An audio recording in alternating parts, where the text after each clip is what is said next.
Varicose veins కి సరైన చికిత్స కోసం సంప్రదించండి ఎవిస్ హాస్పిటల్. జై శ్రీకృష్ణ. ఆండాల్ తిరువడిగళే శరణం. దివ్య తిరుప్పావే వ్రతంలో 5వ పాశురం 5వ రోజు. ఆండాల్ తల్లి ఈరోజు శ్రీకృష్ణుని యొక్క బాల్య లీలలను తలుచుకుంటుంది. అంతేకాదు, ఈనాడు మనం ఒక విగ్రహ రూపం, ఒక బొమ్మగా, ఒక విగ్రహంగా, ఒక మూర్తిగా ఏదైతే చూస్తున్నామో అది సాక్షాత్తు దైవమేనోయ్. అది కేవలం బొమ్మ కాదు, చలనం లేని విగ్రహం కాదు అనేటటువంటి ఒక నీతి ఇవాల్టి పాశ్రంలో చూపిస్తుంది. అనుభవిద్దాం.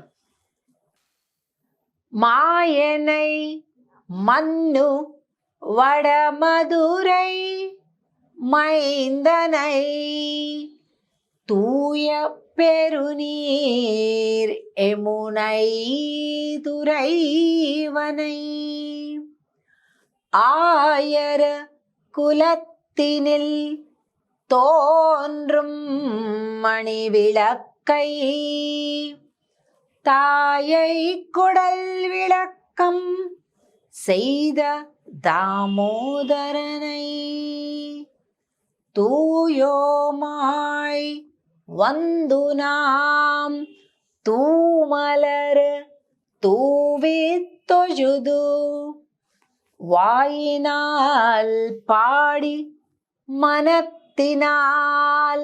சிந்திக்கா போய பிழையும் புகுதருவா நின்றனமும் தீயினில் தூசாகும் செப்பு ఏలోరెంబావాయ్.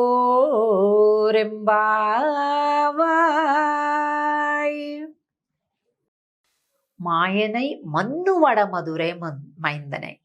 ఎప్పుడు చూడు ఆ అద్భుతమైనటువంటి ఆశ్చర్యకరమైనటువంటి పనులు చేసేటటువంటి ఆ కృష్ణుడు చూశారు. ఎక్కడుంటాడు అనుకున్నారు? అగో ఆ యమునా నది ఒడ్డులో అటు ఇటు తిరుగుతుంటాట. ఒక్కొక్క రకం నదీ తీరం, సముద్ర తీరంలో ఒక్కో రకం పడుతుంటాయండి. కొన్ని చోట్ల చేపలు పడుతుంటాయి, కొన్ని చోట్ల ఆల్చిప్పలు పడుతుంటాయి, కొన్ని చోట్ల ముత్యాలు పడుతుంటాయి. ఇలా ఒక్కొక్క తీరం, ఇప్పుడు మామూలుగా మట్టి కూడా ఇక్కడ ఈ రకం రాయి ఉంటుంది, అక్కడ ఆ రకం రాయి పడుతుంది, అక్కడ మట్టి అలా ఉంటుంది, ఇలా అంటుంటారు కదా. అలా తీరాలలో కూడా ఒక్కో రకం పడుతుంటుంది. ఆ యమునా తీరం ఎలాంటిదట అంటే ఆడపిల్లలు పడే రేవులాగా ఉందంట.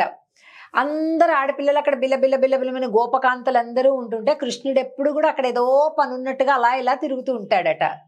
నువ్వెక్కడుంటావో మాకు బాగా తెలుసు అంటుంది ఆండాల్ తల్లి. మన్ను వడ మధురై మైందనై. ఎంత గొప్ప భక్తి కలిగినటువంటిదండి యమునా నది. అందుకుంటాడట. చూడండి, కంసుడు ఆ యమునకు అవతలున్నాడు, నందవ్రజం యమునకు యువతలో ఉంది. కృష్ణుని పసి గుడ్డుగా ఉన్న నుంచి చంపాలని చూస్తున్నాడు కంసుడు, మేనమామ. కానీ ఆ యమున భయపడకుండా, ఆ రాత్రి వసుదేవుడు ఎప్పుడైతే వస్తున్నాడో కృష్ణుని మీద పెట్టుకొని పుట్టలో, యమున తోవ ఇచ్చింది. ఎందుకంటే అక్కడ కృష్ణుడు జీవించి ఉండాలి, కృష్ణుడు అక్కడ నుంచి దాటాలి. కాబట్టి యమున బాట ఇచ్చింది. భయపడాల కంసుడికి. పక్కనే ఉండేటటువంటి కంసుడైనా భయపడలే. అది చిత్రం. అందుకే శ్రీకృష్ణుడికి అంత ప్రేమనట యమునమ్మంటే. యమునా నది అంటేనే అంత పరమ ప్రీతిగా ప్రేమిస్తూ ఉంటాడట. అలాంటి ఆ స్వామి దామోదరణై. దామోదరుడు అంటే ఏంటి? దామము ఉదరము ఎందు కలిగినవాడు. దామం అంటే ఏంటి? తాడు. ఆ తాడు పొట్టకి కట్టేసిందంట వాళ్ళమ్మ. చిన్న బొజ్జ, లేత బొజ్జండి. చిన్నపిల్లలు ఎలా ఉంటారు? ఒకసారి ఉఫ్ అని ఊదితే చొట్టబడుతుంది కదండి. చాలామంది చంటి బిడ్డలకి అలాగే చేస్తుంటారు. బుగ్గలకి ఇలా ఉఫ్ అని ఊదుతుంటారు ముద్దుకి. అంటే మరీ ముఖంలోకి వెళ్లకుండా ఊరికే అట్లాగా చేయడం పెట్టి ఉఫ్ అని ఊదుతుంటే ఆ బుగ్గలు ఇళ్ళ చుట్టబడుతుంటాయి. అంత సుకుమారంగా ఉంటుంది. కొద్దిగా ఇట్లా ప్లంపీగా ఉంటే ఇంకా వేరే భాగంలో కూడా పొట్ట దగ్గర కూడా ఎక్కడన్నా సరే గట్టి గుర్తే చాలు ఇట్లా లోపలికి ఇట్లా సొట్టబోతుంటుంది. అంత సుకుమారంగా ఉన్నాడు కృష్ణుడు ఆ వయసులో.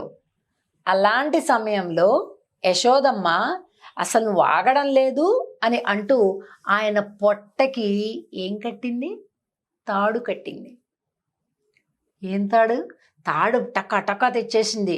అక్కడ రోలు ఉంది సరే అని చెప్పేసి అక్కడ రోలుకు ఒకటి వేసింది, స్వామి పొట్టకొకటి వంచేసింది. ఎంత తగ్గిందంట తాడు, ఎంతో తగ్గిందంతే, ఎక్కువ కాదు. అరే ఇట్లా తగ్గుతుందా అనుకొని అటు ఇటు చూసింది. అంతా గొల్లవాళ్ళు కదండి, మజ్జిగ చిలికి చిలికి నెయ్యి కోసం వెన్న కోసం చిలికి చిలికి ఉండి తీసి పారేసిన తాళ్ళు ఉంటాయి కదా, కవ్వానికి పెడతాం కదా తాళ్ళు, అవన్నీ అలా ఒక మూల కనిపించాయట. ఇంతే కదా తగ్గింది అనుకొని పరిగెట్టుకుంటూ వెళ్ళి ఆ తాడు తీసుకొచ్చి దానికి దీనికి జాయింట్ వేసి మళ్ళీ కట్టిందంట. ఆమెకి కోపం వస్తుంది, బాగా అల్లరి ఎక్కువైపోయిందని. కడితే మళ్ళీ ఇంత తక్కువైందట. కదిలావో చూడు ఏం చేస్తాను అని మళ్ళీ ఆయన ఒకసారి బెదిరించేసి మళ్ళీ పరిగెట్టిందట. మళ్ళీ ఒక తాడు ముక్క తెచ్చిందట, మళ్ళీ కట్టిందట. మళ్ళీ చేస్తుంటే మళ్ళీ జాన తగ్గిందట. ఏమండి, ఒక తాడు కడితే కనీసం తగ్గాలిగా కొంత దూరం. ఆమె ఎన్ని తాళ్ళు కట్టినా ఎప్పుడు జాన తక్కువైపోతుందట. మధుర కవి ఆళ్వార్లు చాలా ప్రీతిగా దీన్ని తలుచుకొని కణ్ణినున్ సిరుత్తాంబని ఒక గ్రంథమే చెప్పేశారు. கண்ணினுன் சிறுத்தாம்பினால் கட்டுண்ண பண்ணிய பெருமாயன் என்னப்பனில் நன்னித்தென் குருகூர் நம்பியன்றக்கால் అన్నిక్కుమ అముదూరం ఎన్నావుకే అంటారు. ఎన్ని తాళ్ళు తెచ్చినా కూడా జానడే తగ్గువైపోయిందయ్యా. అసలు ఏమండి ఇంకో తాడు తేవటానికి వెళ్ళినప్పుడు ఈయన వెళ్ళిపోలేడా? వెళ్ళిపోగలడు, కానీ ఆ తల్లి పడే ఆరాటం చూసి నవ్వుకుంటూ ఉన్నాడట. అమ్మ పరిగెట్టు, ఎలా పరిగెడతావు పరిగెట్టు అని చక్కగా నవ్వులు చిందించుకుంటూ ఉన్నాడట. ఆయన నవ్వుతున్న కొద్దీ ఆవిడ కోపం పెరిగిపోతుంది, పంతం పెరిగిపోతుంది. ఎలాగైనా సరే కట్టేసేయాలి అనుకుంటుందంట యశోదమ్మ తల్లి.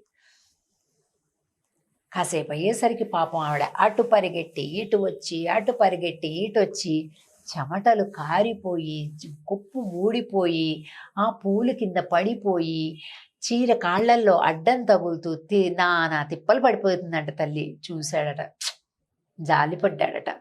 పాపం అమ్మ చాలా కష్టపడుతుంది కదా, సరేలే పట్టుబడదాన్లే, మనం చిక్కుదాన్లే అని అనుకున్నాడట. ఎవరైతే ఆయనను గురించి తదేకమైన తపస్సు చేస్తారో ఆయన ముచ్చటపడి వారి దగ్గరకు వస్తాడు. సరే దొరికింది, కట్టేసేసింది యశోదమ్మ. కట్టేసిన తర్వాత ఏమిటైంది? ఆయన అది అలాగే రోలు తీసుకొని వెళ్ళిపోయాడు. యమలార్జున భంజనమైంది. సాలె వృక్షాలు 2 ఉన్నాయి, మద్ది చెట్లు, ఆ 2 పడిపోయాయి.